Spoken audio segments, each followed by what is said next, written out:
నమస్కారం. ETV news కి స్వాగతం. ఆంధ్రప్రదేశ్ సచివాలయంలో అగ్ని ప్రమాద ఘటనపై ముఖ్యమంత్రి చంద్రబాబు విచారణకు ఆదేశించారు. అగ్ని ప్రమాదం జరిగిన రెండో బ్లాక్ ను పరిశీలించి ఘటన జరిగిన తీరుపై అధికారుల్ని అడిగి తెలుసుకున్నారు. రెండో బ్లాక్ లో ఈ తెల్లవారుజామున అగ్ని ప్రమాదం సంభవించింది. ఎస్పీఎఫ్ అధికారులు వెంటనే ఫైర్ సేఫ్టీ సిబ్బందికి సమాచారం ఇవ్వగా వారు వెంటనే స్పందించి మంటలను అదుపు చేశారు. బ్యాటరీలు ఉంచే ప్రాంతంలో అగ్ని ప్రమాదం జరిగినట్లు అధికారులు అంచనా వేశారు. ప్రమాదం జరిగిన బ్యాటరీ యూపీఎస్ రూమ్ ను పరిశీలించిన హోంమంత్రి అనిత అక్కడ ఫైర్ అలారం లేకపోవడంపై ఆరా తీశారు. సచివాలయంలోని అన్ని బ్లాకుల్లో ఫైర్ అలారంలను తనిఖీ చేయాలని సూచించారు.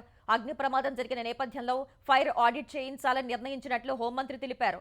అగ్ని ప్రమాదం జరిగిన రెండో బ్లాక్ లోనే ఉప ముఖ్యమంత్రి పవన్ కళ్యాణ్, మంత్రులు అనిత, పయ్యావుల కేశవ్, నాదెండ్ల మనోహర్, నారాయణ, కందుల దుర్గేష్, ఆనం రామ్ నారాయణ రెడ్డిల పేషీలు ఉన్నాయి. సచివాలయం అగ్ని ప్రమాద ఘటనపై తుళ్లూరు పోలీస్ స్టేషన్లో కేసు నమోదైంది. మంగళగిరిని దేశంలోనే ఆదర్శ నియోజకవర్గంగా తీర్చిదిద్దుతానని అక్కడి ఎమ్మెల్యే, ఆంధ్రప్రదేశ్ విద్యాశాఖ మంత్రి నారా లోకేష్ చెప్పారు. రానున్న రోజుల్లో నియోజకవర్గంలో కరెంట్ తీగలు కనిపించవన్న లోకేష్ భూగర్భ విద్యుత్, భూగర్భ డ్రైనేజ్, భూగర్భ గ్యాస్ వ్యవస్థను తీసుకువస్తామని వివరించారు. స్వచ్ఛ భారత్ లోనూ మంగళగిరిని ఆదర్శ నియోజకవర్గంగా తీర్చిదిద్దుతానని చెప్పారు. ఇందుకు ప్రజల సహకారం అవసరమని చెప్పారు. మన ఇల్లు మన లోకేష్ కార్యక్రమంలో భాగంగా ఎర్రబాలెం గ్రామానికి చెందిన 248 మందికి, నీరుకొండ గ్రామానికి చెందిన 99 మందికి, రత్నాల చెరువుకు చెందిన 199 మందికి శాశ్వత ఇంటి పట్టాలు అందజేశారు. రెండవ రోజు మొత్తంగా 546 మంది లబ్ధిదారులకు సొంత ఖర్చులతో దుస్తులు పెట్టి మరీ ఉచితంగా శాశ్వత ఇంటి పట్టాలు అందించారు. మొత్తం 3000 కుటుంబాలకు 1000 కోట్ల విలువైన ఇంటి పట్టాలను ఉచితంగా అందిస్తున్నామని వివరించారు. ప్రతి విషయంలోనూ తన తండ్రి సీఎం చంద్రబాబుతో పోటీ పడేందుకు ప్రయత్నిస్తానని లోకేష్ చెప్పారు. సరస్వతి పవర్ షేర్లలో తల్లికి గిఫ్ట్ డీడ్ గా ఇచ్చిన జగన్ మళ్లీ వాటిని తిరిగిచ్చేయాలని కేసు పెట్టి మోసం చేస్తున్నారని ఆయన సోదరి ఏపీపీసీసీ అధ్యక్షురాలు షర్మిల మండిపడ్డారు. తల్లి మీద కేసు వేసిన కుమారుడిగాను, మేనల్లుడు, మేనకూతురు ఆస్తులు కాజేసిన మేనమామగాను జగన్ మిగిలిపోతారని విమర్శించారు. ఇలాంటి జగన్ కు ఏం విశ్వసనీయత ఉందో వైసీపీ నాయకులే ఆలోచించుకోవాలని ఆమె హితవు పలికారు. రిజిస్ట్రార్ కార్యాలయాల్లో ఆన్లైన్ స్లాట్ బుకింగ్ విధానం అందుబాటులోకి వచ్చింది. ఈ మేరకు రెవెన్యూ ప్రత్యేక ప్రధాన కార్యదర్శి ఆర్పీ సిసోదియాతో కలిసి ఆ శాఖ మంత్రి అనగాని సత్యప్రసాద్ సచివాలయంలో లాంఛనంగా ప్రారంభించారు. రోజుల తరబడి వేచి చూసే అవకాశం లేకుండా రిజిస్ట్రేషన్ కోసం స్లాట్ బుకింగ్ చేసుకునే విధానం తెచ్చామని మంత్రి అనగాని వెల్లడించారు. 26 జిల్లా కేంద్రాల్లో స్లాట్ బుకింగ్ సౌకర్యం ఉంటుందన్నారు. 290కి పైగా ఉన్న సబ్ రిజిస్ట్రార్ కార్యాలయాల్లో ఈ విధానం అందుబాటులో ఉంటుందని తెలిపారు. భూ వివాదాలు లేకుండా సంస్కరణలు తీసుకువస్తున్నామని మంత్రి అనగాని స్పష్టం చేశారు. తెలంగాణ అసెంబ్లీ ఎన్నికల్లో అలవికాని హామీలు ఇచ్చినందువల్లే రేవంత్ రెడ్డి సర్కారు ప్రభుత్వ విశ్వవిద్యాలయాల భూములు అమ్మే ప్రయత్నాల్లో పడిందని బీజేపీ ఎంపీ ఈటెల రాజేందర్ ఆరోపించారు. హామీలు అమలు చేయకపోగా భూముల్ని అమ్ముతానంటం సరికాదని మండిపడ్డారు. కాంగ్రెస్ స్వార్థం కోసం తెలంగాణను అప్పుల కుప్పగా మారుస్తామంటే చూస్తూ ఊరుకోబోమని రాజేందర్ హెచ్చరించారు.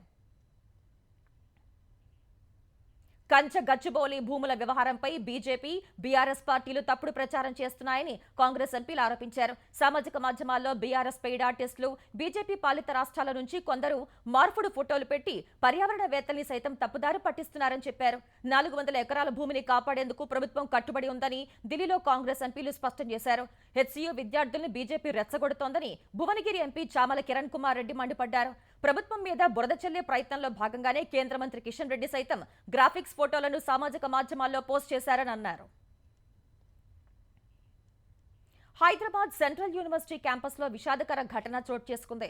సౌత్ క్యాంపస్ లోని రోడ్డుపైకి వచ్చిన జింకపై వీధి కుక్కలు దాడి చేయగా అది అక్కడే చనిపోయింది. ప్రస్తుతం క్యాంపస్ లో పెద్ద సంఖ్యలో వీధి కుక్కలు ఉన్నాయని, వాటి వల్ల వన్యప్రాణులకు ముప్పు వాటిల్లుతోందని విద్యార్థులు ఆందోళన వ్యక్తం చేస్తున్నారు.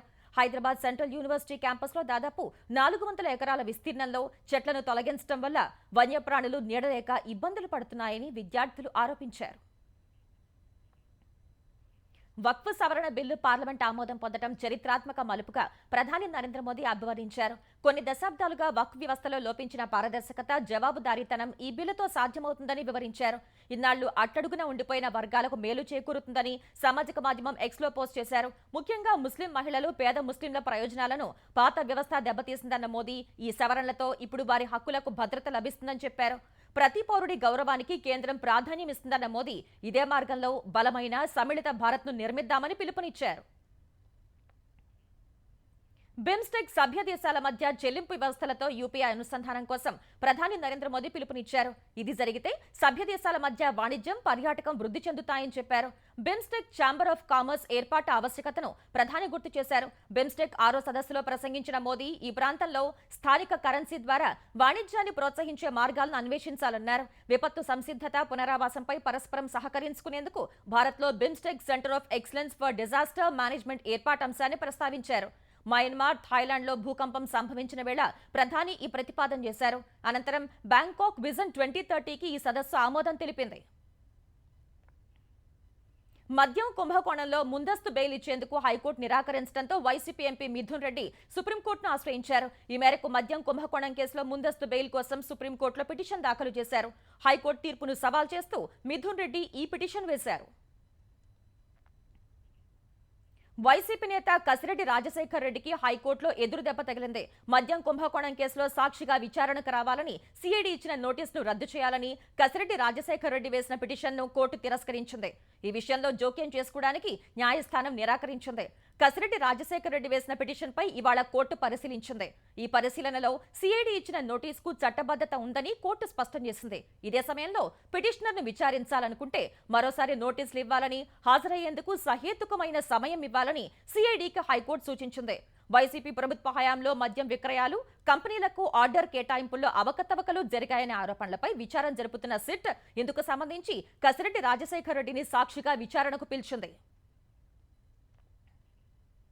రాజమహేంద్రవరంలో ఇటీవల ఆత్మహత్యాయత్నం చేసిన ఫార్మసీ విద్యార్థిని నాగాంజలి మృత్యువుతో పోరాడి ఓడింది. తాను పనిచేస్తున్న ఆసుపత్రిలో ఏజీఎంగా పనిచేస్తున్న దీపక్ తనను మోసం చేశాడని ఇంజెక్షన్ చేసుకుని ఆత్మహత్యాయత్నం చేసిన నాగాంజలి 13 రోజుల చికిత్స పొందినప్పటికీ ఫలితం లేకపోయింది.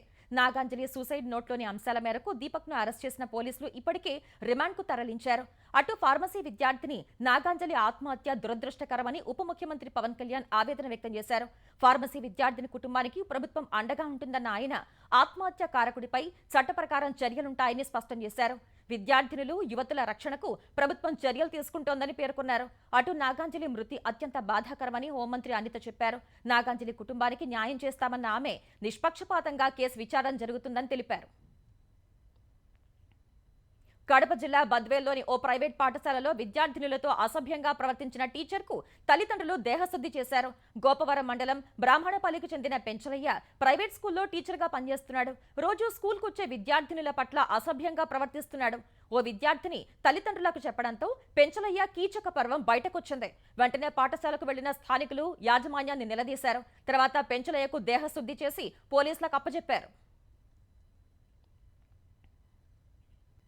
ఔషధాలు, సెమీ కండక్టర్లను ప్రతీకార సుంకాల నుంచి మినహాయించిన అమెరికా అధ్యక్షుడు డొనాల్డ్ ట్రంప్ ఇప్పుడు వాటిపై కూడా టారిఫ్లు విధించనున్నట్లు తెలిపారు. త్వరలోనే ఔషధాలు, సెమీ కండక్టర్ల దిగుమతులపై కూడా సుంకాలు విధించనున్నట్లు తెలిపారు.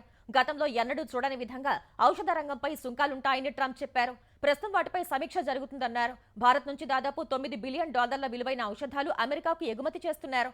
అమెరికా ప్రజలకు తక్కువ ధరలో జనరిక్ మందులు అందించడంలో భారతీయ ఫార్మా కంపెనీలు కీలక పాత్ర పోషిస్తున్నాయి.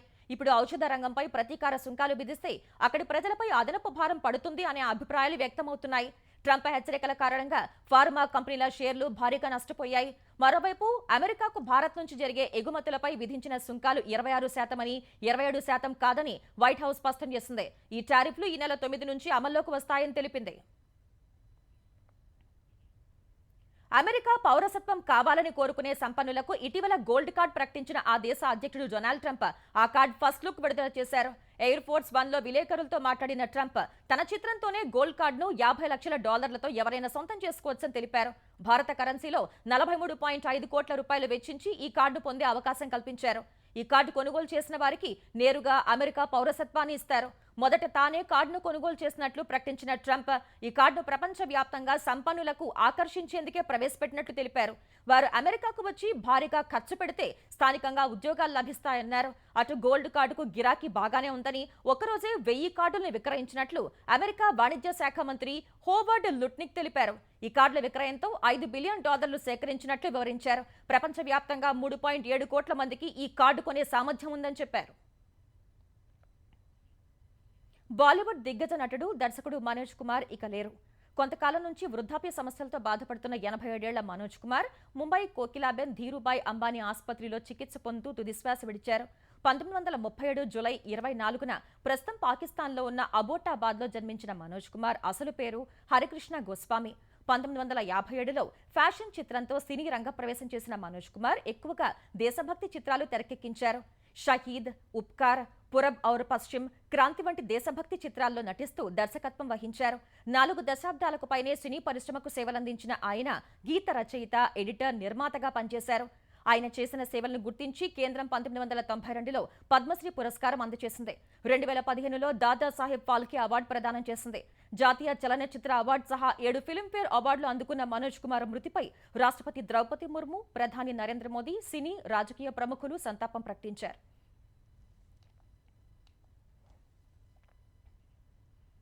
ట్రంప్ ప్రతీకార టారిఫ్ల ప్రకటనల తర్వాత వాణిజ్య యుద్ధం మరింత తీవ్రం అవుతుందనే భయాల మధ్య దేశీయ స్టాక్ మార్కెట్లు భారీ నష్టాలు చవిచూశాయి.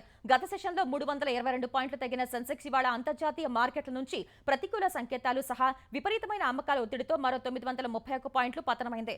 ఉదయం 76,160 పాయింట్ల వద్ద బీఎస్ఈ సూచీ ప్రారంభమైంది. మొదట్లో 76,258 పాయింట్ల గరిష్ట స్థాయి నమోదు చేసింది.